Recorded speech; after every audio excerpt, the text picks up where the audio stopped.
Well, welcome to the 700 Club. In entertainment, it looks like Disney is taking over 20th Century Fox, but I don't know if they're getting the Fox studio, and Fox is going to wind up owning Disney. It's hard to say who's going to get what, but it's an all-stock deal, some $60 billion or so. So Rupert Murdoch has scored again, and I congratulate Rupert. He's a tremendous businessman.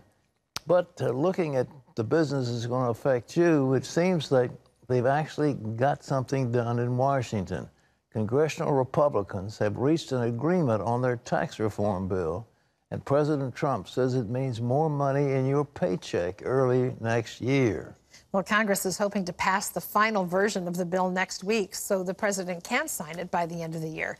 Gary Lane has the story. At the White House Wednesday, President Trump announced a big tax cut for all Americans is just days away, a major campaign promise kept. The president said it will be a truly amazing victory for American families. If Congress sends me a bill before Christmas, the IRS, this is just out, this is breaking news, has just confirmed that Americans will see lower taxes and bigger paychecks beginning in February. Tax bills have already been passed by each House of Congress.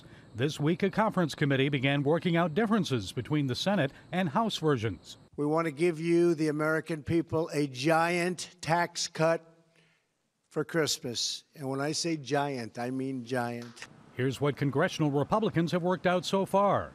Starting in January, the business tax rate will be cut from 35% to 21%. The top individual tax rate will be reduced from 39.6% to 37%. Deductions for state and local income and property taxes will be allowed, but limited to no more than $10,000. The standard deduction for married couples will be basically doubled to $24,000 and $12,000 for singles. New mortgages can be deducted up to $750,000. And the Obamacare mandate that forces people to buy insurance or pay a penalty will be repealed. Democrats argue the Republican plan will benefit the rich at the expense of working-class Americans. The public knows about this bill. They don't know all the details, but they smell what's going on. Tax cuts for the wealthiest, no help for so many in the middle class. Not so, say congressional Republicans and the president. Also at the White House Wednesday, President Trump introduced a middle-class American family of four, the Kovacs family from Lebanon, Ohio. The president said the tax bill will save them about $3,500 per year.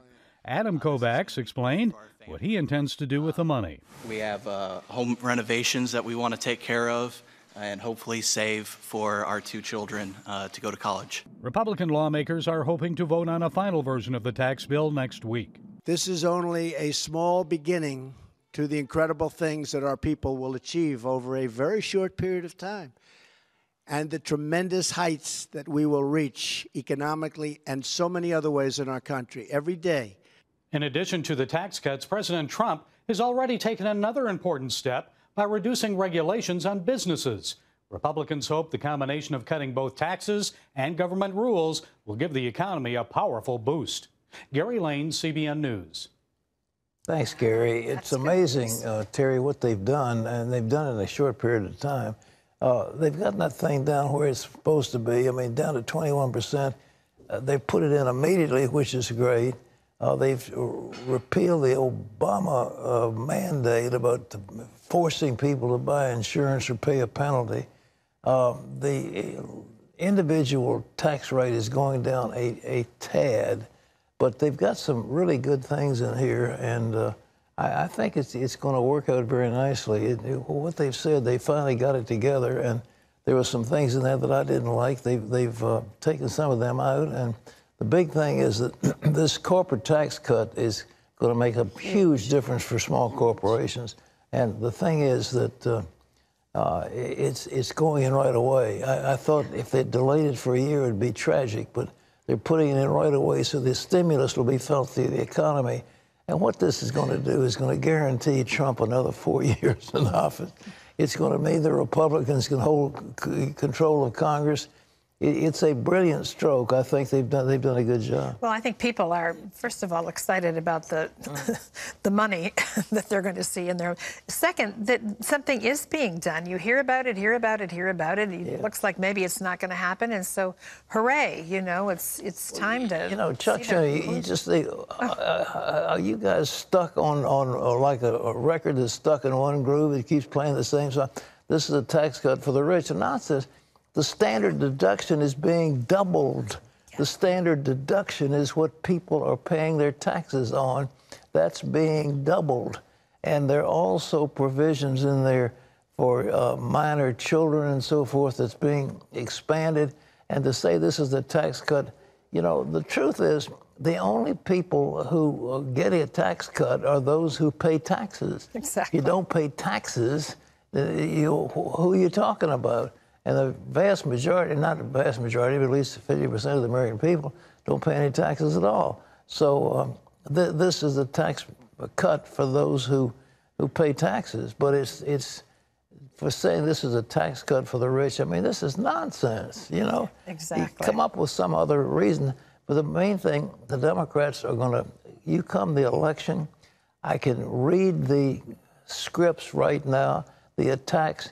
You know, he refused to vote to give you a break in your taxes. He did not want to save you money on your taxes. Congressman so-and-so, Senator so-and-so didn't do it.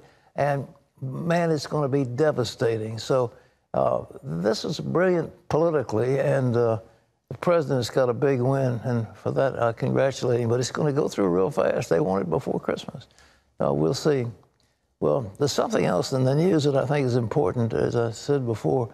In the entertainment field, Disney supposedly is taking over the Fox movie studios, the Star TV over in Asia, the B-Sky B in Europe and in England. And it's a huge win for Murdoch. But as I read it, it's an all-stock deal, which would give Murdoch and his people maybe the biggest voice in Disney. So instead of Disney buying Fox, it looks like Fox may wind up buying Disney. But I'll see how that works out. But Rupert is a master negotiator, and it's the biggest thing on the entertainment front. But the Fox News that everybody likes so much these days will stay under the control of the Fox family. It will not go to Disney. Well, Congress is looking into something else. It concerns the fact that the FBI officials investigating the Trump campaign were biased against Trump. It's the shocking story of what they had to say. Wendy has that story. That's right, Pat. Republicans say that text messages between FBI officials show they were very much against Trump when he ran for the White House. Rod Rosenstein is the Deputy Attorney General overseeing the Mueller investigation. He testified before the House Judiciary Committee Wednesday. The hearing came one day after text messages surfaced between FBI agents that once worked on Mueller's team. Mr. Strzok and Ms. Page referred to the president as an utter idiot, a loathsome human, and awful, while continually praising Hillary Clinton and the Obamas. These text messages prove what we all suspected. High-ranking FBI officials involved in the Clinton investigation were personally invested in the outcome of the election and clearly let their strong political opinions cloud their professional judgment. Critics say the new revelations undermine confidence in the fairness of Mueller's investigation. Pat? Well, I don't think that the Trump people are going to try to get Mueller off the case, but they should. I mean, the whole credibility of the FBI has been damaged by this. These revelations are just absolutely shocking. To call, Trump a loathsome human being and things like this, and we have a backup plan to stop him. I mean, the FBI, for heaven's sakes, is not supposed to be political. It's not supposed to be getting actively involved in political campaigns. And for them to be admitting that they were doing this sort of thing is just absolutely appalling. We look to the FBI as it's not exactly a national police force, because we don't want that. But it's Federal Bureau of Investigation. That's what they're there for, is to investigate crime and offenses and then report it to the Justice Department, who brings legal action. But for them to be balancing their investigation with this kind of bias is just appalling. It's damaged the FBI permanently. I don't think that the Trump legal team is going to ask for Mueller to be recused. I think that they believe that if they deal with Mueller fairly, that he's going to give them a break and that this thing will be wrapped up in the next several months. They don't have anything. They haven't found anything. It's been a terrible waste of time. And the answer is the President of the United States right now is facing overseas challenges from Iran, from North Korea, from other, and I guess the Russians. He's got his hands full, and he doesn't need to be distracted by this kind of nonsense. Because apparently this fusion GPS, the FBI was involved in this activity, and it's a smokescreen that Christopher Steele, the whole thing was a put-up dossier, this so-called dossier on Trump. It was all nonsense. And it's time we recognize that that's what it is, that this business about Russian involvement in our election is just foolishness. Let's get off it and get back to what's important. And the important thing the president's got to do is work on our economy, which he's doing, and defend us from the enemies that are surrounding us. Let's get this nonsense of this Mueller investigation closed down. And I think the American people want that, and I think they're going to insist on it. Wendy, what do you got? Pat, for years, members of Congress have used your tax dollars to secretly settle lawsuits that include sexual misconduct. Now, both Republicans and Democrats want to stop that and get Americans off the hook from paying to hide bad behavior. Abigail Robertson brings us that story from Washington. The days of lawmakers acting out and sending taxpayers the bill might soon be over. If successful, the bipartisan effort would end these so-called hush funds and restore millions in tax dollars used to cover these secret settlements. There will be a very clear message sent to the American people. We are not going to tolerate this kind of behavior.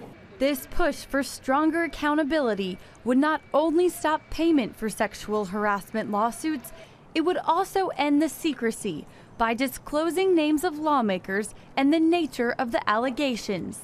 I think it creates negative incentives if members know, like John Conyers, that he can just cut a check from his office budget and keep it all secret. Well, there's a reason why someone like that was a habitual offender. The bill requires any member who has benefited from a settlement to pay back the money with interest. I hope that we will do this rapidly so we can show the American people that we are serious about taking care of this issue. Senator Chuck Grassley tells CBN News Congress needs to lead by example. This gives us a chance to lead again, and maybe we, by Congress changing these laws and setting a better example, it might even set a better example for Hollywood. Given the continued accusations and recent resignations, Congressman Robert Pittenger urges the American people to pray for their leaders. Know that the folks up here need your prayers, not just for they'll make the right decisions, but they'll be people who walk with the Lord and do the right thing. Pittenger points out while leaders are human, they must also pursue higher standards. There's so many of us who attend Bible studies and prayer groups and have every belief in the world that they love their wives, they love the churches they go to, they love the Lord, they want to do the right thing. But clearly that there are some folks who stumbled along the way, and we need to address that, but we need to be upheld to a higher standard. Lawmakers hope the steps they're taking to address harassment will lead to a cultural change in congressional offices. Reporting from Capitol Hill, Abigail Robertson, CBN News. You think no more hush fund? Well, I'm not as concerned about paying a few $1,000s on that as I am the fact that they're doing it. But this has been a culture that has gone on. Teddy Kennedy was, somebody said he had the morals of an alley cat. I don't know if that's true or not, but one of his colleagues said that. Bob Packwood was known for having sexual relations in his office with staff members and others. But you know, now these things are coming out. I don't know whether they think political office is some kind of an aphrodisiac. I don't know what it is, but I think the thing to do is to get them out of there. But thank goodness for the Republicans, they didn't elect somebody who had the stain that that gentleman in Alabama had. That they don't have to be apologizing for him. If they'd had a, you know, they at least dodged the bullet on that one. Well, folks, as I told you a few days ago, it's going to get bitterly cold, and it is cold. I talked to somebody who lives on the Hot Springs Mountain in Hot Springs, Virginia. It ain't hot any longer. It was minus 12 wind chill yesterday morning. Wow. Minus 12. I was in Moscow, and they said, is it cold? I said, you ought to get to Hot Springs, Virginia. You don't know what cold is. Well, anyhow, Wendy's got a report on the weather. Here she is. That's right. If you like it cold, I've got good news. More winter weather is on the way. The snow and cold that hit the Midwest is moving into the Northeast now. Michigan got so much snow that Detroit set a daily record Wednesday, over 6 inches there. Pennsylvania started getting ready for more snow as well. The timing, the morning commute could be tricky, so people can expect a coating. Temperatures are really cold, so we can expect that snow to probably stick this time around. Won't be as slushy maybe as the last time. Wind chills with temperatures below 10, as Pat mentioned, should last into the weekend. I didn't realize we were having that here in Virginia, but guess what, Pat? I did see a couple of snowflakes falling last night around 9 o'clock. You had to be like Santa Claus to see any snow. I didn't see it, but you did. Here it's relatively benign. We don't have very cold weather here, but when it does get cold, it's very intense because it's so moist. But in the Hot Springs Mountain of Virginia, it's dry, and so you can get... That's where your getaway place is, right? Yeah, that's right. I mean, 10 what were you thinking? 10 below zero, 15 below zero. It's quite cold, but you don't feel it.